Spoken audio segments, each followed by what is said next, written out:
Steve here, the Concierge Health Advisor. Today in the Celebrity Health Commentary series is David Beckham. David Beckham, what's he got? He's a picture of health. He's very handsome. He's an ex-athlete and yada yada, right? Well, you know, apparently David Beckham has asthma. And basically I can imagine with asthma, he's pretty much getting treated with asthma sprays,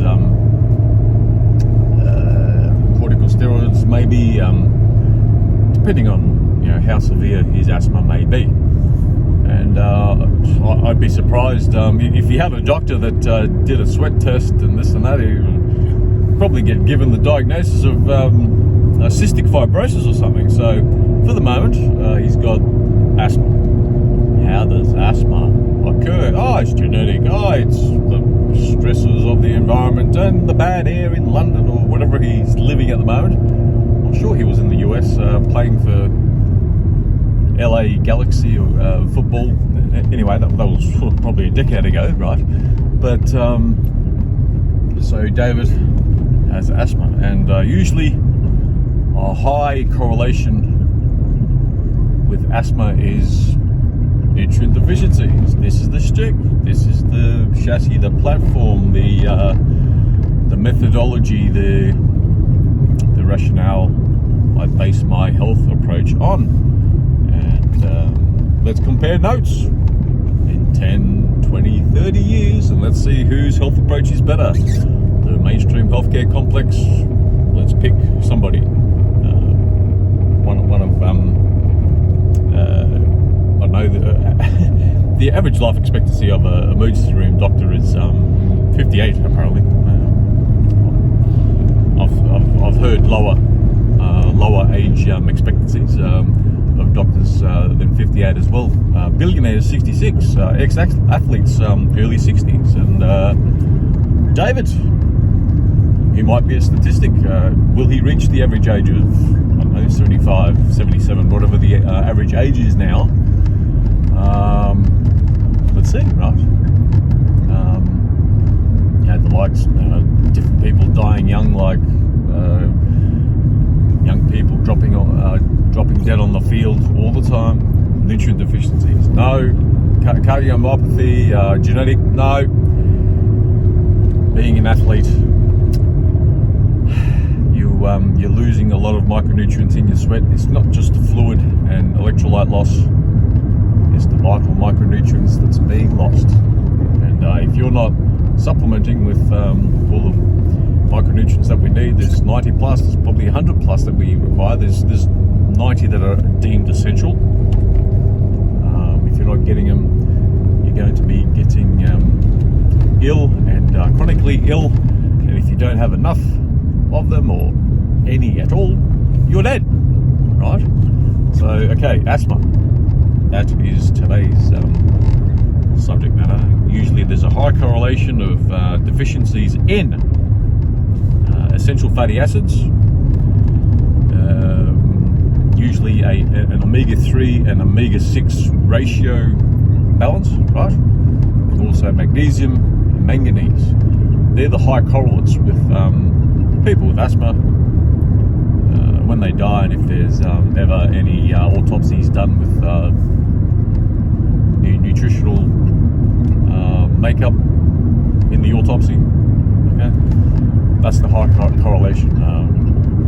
Omega-3, omega-6, the LAs and the ALAs, ratio mix, magnesium, manganese. Okay, that's only three that are a signature, like an indicator, a marker. No, it's not genetic. Okay, it's only genetic in families because you eat the same food, and if you don't eat the same food in the family and it still runs in the family, well, your neighbour's probably got a chance of having it because the Western diet, right?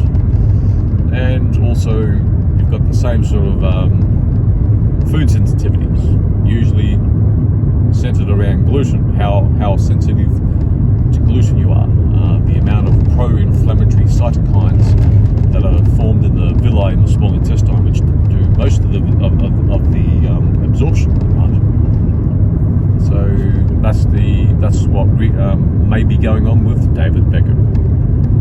EFA's essential fatty acid ratio mix, magnesium and manganese, okay? And that's just a start. We don't know all the cofactors involved that goes along with aiding all those micronutrients, but there's many cofactors. It's going to take decades and trillions and tens of thousands of scientists to work that one out, but that sort of thing won't be worked out because there's, let's face it, there's not much funding in the whole naturopath micronutrient complex, right? But we've got the chassis. Vertebrates, animals that don't have these 90 essential micronutrients, have the same illnesses, diseases as humans, right? And if they don't have enough or any, they're dead, like humans. Humans do the same sort of things as animals. The only thing we have going for us is we can abstract from extractions. We have this whole idea of consciousness and the like, right? So yeah, so that's what's using David Beckham as a clickbait. Maybe even the Beckhams would become a client of mine. If there's any fans, send them a link. There's probably other issues at hand, not just asthma, and the whole EFA's magnesium and manganese deficiency markers or possibilities that are there. There's probably a lot more deficiencies, okay? And with David's wife, Posh Beckham, Victoria Beckham, same diet, maybe same issues. She's quite image focused, and usually with image focus equals diet restriction. Diet restriction equals less nutrition, less micronutrients, and possible illnesses, right? And maybe not getting to be a octogenarian or a centenarian or whatever, right? So there you go. That's just indicator for today of asthma, and the celebrity that has asthma is David Beckham. I'm here, Dave. Oh, dude, I'll help you out. What can I say? I loved you as a footballer. You're still a pretty guy. I remember, well, I don't remember, but I also saw something on like a Google search or something at some point, what David Beckham will look like from 1998 to year 2020, right? And they painted him as looking quite shabby, but he's actually quite handsome. Well done, Davo. You're doing well in the looks department, right? Let's improve your health now. And imagine if you can be a socialite for another half century, dude. I'm here anyway. That's just grandiose thoughts, but that's it for now. And that's asthma for you. Bye bye.